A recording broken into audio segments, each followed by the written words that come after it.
श्री गणेशाय नमः. श्री स्वामी समर्थ. सुप्रभातम. नमस्कार. सिया ऑफिशियलवर आपले सुस्वागतम. योगेशं सच्चिदानंदं वासुदेवं रजप्रियं धर्मसंस्थापकं वीरं कृष्णं वंदे जगद्गुरुं. आज आपण महाभारतातल्या पहिल्या खंडातल्या आदिपर्वातले सुंदोपसुंदांचे उपाख्यान वाचायला सुरुवात करूया. नारद म्हणाला, युधिष्ठिरा, हा पुरातन इतिहास मी तुला विस्ताराने जसा घडला तसा सांगतो. आपल्या सर्व भावांसमवेत तो तू अवधान देऊन ऐकावा. फार प्राचीन काळी हिरण्यकशिपू नावाच्या महासुराच्या वंशामध्ये निकुंभ नावाचा एक तेजस्वी बलशाली दैत्येंद्र होऊन गेला. त्या निकुंभाला सुंद आणि उपसुंद नावाचे 2 पुत्र होते. ते दोघेही दैत्येंद्र महासमर्थ आणि महापराक्रमी होते. तसेच ते उग्रकर्मे आणि निष्ठुर मनाचे होते. त्या दोघांचा निश्चय एकच असे. प्रत्येक गोष्ट ते संगनमतानेच करीत आणि सुखाच्या प्रसंगी ते परस्पराशी जसे वागत तसेच आपत्काळी देखील आपल्या समभावाने वागत असत. एकमेकांखेरीज त्यांना जेवण सुचत नसे. एक जवळ नसला तर दुसरा बोलायचाही राजी नसे. नित्य ते परस्पराच्या हिताला जपत असत आणि एकमेकांशी नित्य अगदी गोड बोलत असत. त्या दोघांचा स्वभाव अगदी सारखा होता आणि त्यांचे बोलणेही तसेच एकमेकाला जुळणारेच होते. कालांतराने ते फार मोठे झाले आणि त्यांचे सामर्थ्य जबरदस्त झाले. जे काही करावयाचे ते दोघेही एकाच विचाराने करीत असत. एकाच पुरुषाचे 2 भाग करावेत त्याप्रमाणे त्यांचे एकूण जीवन होते. अखेर त्या दोघांनी त्रैलोक्य जिंकण्याचा निश्चय संगनमताने केला. या अचाट कर्माची दीक्षा घेऊन ते दोघेही विंध्य पर्वतावर गेले आणि तेथे अतिशय उग्र तपश्चर्या करू लागले. दीर्घकाळाने ते दोघे तपस्संपन्न झाले. जटा आणि वल्कले धारण करणारे ते उग्र तपस्वी क्षुधेने आणि तहानेने व्याकुळ होत असत. त्यांचे सर्वांग धुळीने भरले होते तरी त्याची त्यांना फिकीर नव्हती. अखेर ते केवळ वायुभक्षण करून राहू लागले. कडेलोट म्हणजे स्वतःच्या शरीरातील मांसाचे लचके तोडून त्याच्या आहुती ते अग्नीत टाकू लागले. एका पायावर उभे राहून दोन्ही हात उंच करून डोळे टक्क उघडे ठेवून त्यांनी दीर्घकाळ तपश्चर्या केली. किती दिवस त्यांचे हे अघोरी व्रत चालले होते कुणास ठाऊक. त्यांच्या या घोर तपश्चर्येचा ताप प्रत्यक्ष विंध्यालाही बरेच दिवस सहन करावा लागला. अतिशय तप्त झाल्यामुळे विंध्य पर्वत धूर ओकू लागला. एकंदरीत साराच प्रकार कमालीचा अद्भुत होता. शेवटी त्या दोघांची ती दारुण तपश्चर्या पाहिल्यावर देवांना धास्ती पडली आणि त्यांचे तप बंद पडावे म्हणून त्यांनी त्या तपात नाना प्रकारची विघ्ने आणावयास सुरुवात केली. त्या दोघांना देवांनी रत्नांचे आमिष दाखवून पाहिले. ते स्त्रियांच्या मोहाला बळी पडावेत अशीही खटाटप त्यांनी पुन्हा पुन्हा करून पाहिली. पण कठोर तपश्चर्येमध्ये मग्न झालेल्या त्या दोघा दैत्यांनी आपल्या व्रताचा भंग अजिबात केला नाही.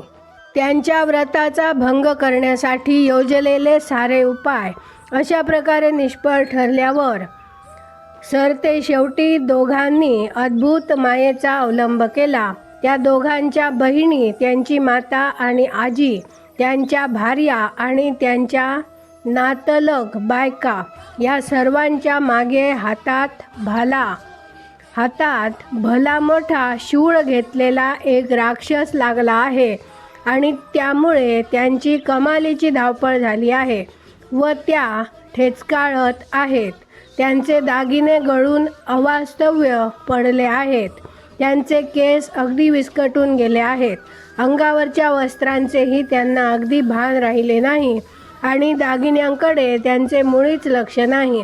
अशा स्थितीत त्या साऱ्या स्त्रिया आपल्याकडे धावत येत आहेत आणि आम्हाला वाचवा, आम्हाला वाचवा असा आक्रोश करून त्या आपल्याला उद्देशून हाक मारीत आहेत. असे दृश्य त्या दोघां दैत्यांना दिसले. पण घोर व्रताचरण करणाऱ्या त्या दोघा दैत्यांनी आपल्या व्रताचा भंग केला नाही.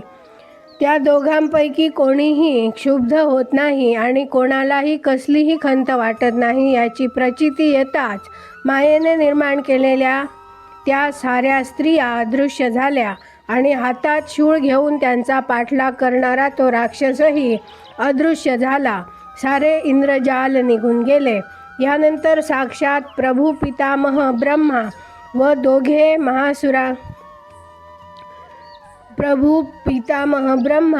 त्या दोन महासुरांकडे आला आणि अखिल त्रैलोक्याचे हित करण्याच्या उद्देशाने त्याने त्या दोघांना वर मागण्यास सांगितले. अलौकिक पराक्रम असलेले ते दोघेही असुर पितामह देव दिसताच हात जोडून त्यांच्या समोर उभे राहिले आणि दोघेही एकदमच प्रभू पितामहाला म्हणाले, या आमच्या उग्र तपश्चर्येमुळे पितामह जर संतुष्ट झाले असतील, प्रसन्न झाले असतील तर आम्हाला दोघांना मायेमध्ये पारंगतता प्राप्त व्हावी, आम्हाला अस्त्रविद्येत पारंगतता मिळावी, आमच्या ठिकाणी सामर्थ्य संपन्नता यावी, आमच्या इच्छेप्रमाणे कोणतेही रूप धारण करण्याची किमया आम्हाला प्राप्त व्हावी आणि आम्हाला अमरत्व म्हणजेच देवत्व मिळावे असा आम्हाला वर देण्याची पितामहांनी कृपा करावी. पितामह ब्रह्मा म्हणाला, एक अमरत्व सोडून दिले तर तुम्ही मागितलेल्या बाकीच्या साऱ्या गोष्टी तुम्हाला प्राप्त होतील. तरीसुद्धा मर्त्य असतानाही ज्या योगाने तुम्ही देवसदृश्य व्हाल असा मृत्यूचा एखादा प्रकार सांगा. आम्ही अखिल त्रैलोक्याचे स्वामी होणार अशी महत्त्वाकांक्षा बाळगून तुम्ही ही घोर तपश्चर्या करण्यास प्रवृत्त झालात. या तुमच्या महत्त्वाकांक्षेमुळे तुम्हाला अमरत्व प्राप्त होणार नाही. त्रैलोक्याचे अधिपत्य मिळावे म्हणूनच तुम्ही दोघांनी तपश्चर्या केली. दैत्येंद्रांनो, या तुमच्या हेतूमुळेच मी तुमची अमरत्व प्राप्तीची इच्छा पूर्ण करू शकत नाही. सुंद आणि उपसुंद म्हणाले, पितामह, आम्हा दोघांना एकमेकांपासून जे भय निर्माण होण्याची शक्यता आहे त्या व्यतिरिक्त त्रिभुवनातील कोणत्याही स्थावर वस्तूपासून अथवा जंगम जीवापासून आम्हाला कसलेही भय निर्माण होऊ नये. पितामह म्हणाला, तुमच्या मनात जे आहे आणि जे तुम्ही प्रत्यक्ष बोलून दाखविले आहे ते अतिशय संतोषाने तुम्हाला द्यावयास मी तयार आहे. मृत्यूचा जो प्रकार तुम्हाला अभिप्रेत आहे त्याप्रमाणेच तुम्हाला मृत्यू येईल. नारद म्हणाला, पितामह ब्रह्मदेवाने त्यांना असा वर दिला आणि त्यांना तपश्चर्येपासून परावृत्त करून तो ब्रह्मलोकाकडे निघून गेला. ते दोघे दैत्येंद्र सुंदोपसुंदही अखिल त्रिभुवनात अवध्य झाले आणि ते हर्षनिर्भर होऊन स्वतःच्या भवनाकडे गेले. ब्रह्मदेवाकडून वराची प्राप्ती झाल्यामुळे कृतार्थ झालेल्या त्या करारी सुंदोपसुंदांची भेट झाल्यावर त्यांचे सारे आप्तेष्ट त्यांच्या समवेत संतुष्ट झाले. नंतर त्या दोघांनी माथ्यावरील जटाभार उतरविला आणि आपल्या मस्तकावर त्यांनी मुकुट चढविले. अंगावर बहुमोल अलंकार धारण केले आणि निर्मळ वस्त्रे परिधान केली. उत्कट उत्साहाच्या भरात वर्षातून एकदा कार्तिकी पौर्णिमेला येणारा कौमुदी महोत्सव त्यांनी त्या नित्याचाच करून टाकला आणि सारे मित्र नित्य आनंदात रममाण होऊ लागले. मनसोक्त खा, भोजन करा, इतरांना द्या आणि स्वतः मजेत राहा गा आणि प्या अशा प्रकारचे शब्द घरोघर ऐकू येऊ लागले. त्या दैत्यांच्या नगरात ठिकठिकाणी टाळ्यांचा अथवा करतलासारख्या वाद्यांचा आवाज दुमदुमू लागला आणि सारेच नगर उत्साहपूर्ण व हर्षभराने उल्हासित झाले. अशा प्रकारे तऱ्हेच्या अनेक क्रीडांमुळे इच्छेप्रमाणे रूप धारण करू शकणाऱ्या त्या दोन दैत्यांना कित्येक वर्षांचा दीर्घकाल एका दिवसासारखा अत्यल्पच भासला. आज आपण इथे थांबूया. पुढची कथा आपण उद्या वाचूया. माझ्या सिया ऑफिशियलला सबस्क्राईब केले नसेल तर कृपया आत्ताच सबस्क्राईब करा आणि दररोज महाभारत कथा ऐकण्याचा आनंद अवश्य घ्या. बाजूच्या बेलवर क्लिक करून लाईक करायला विसरू नका.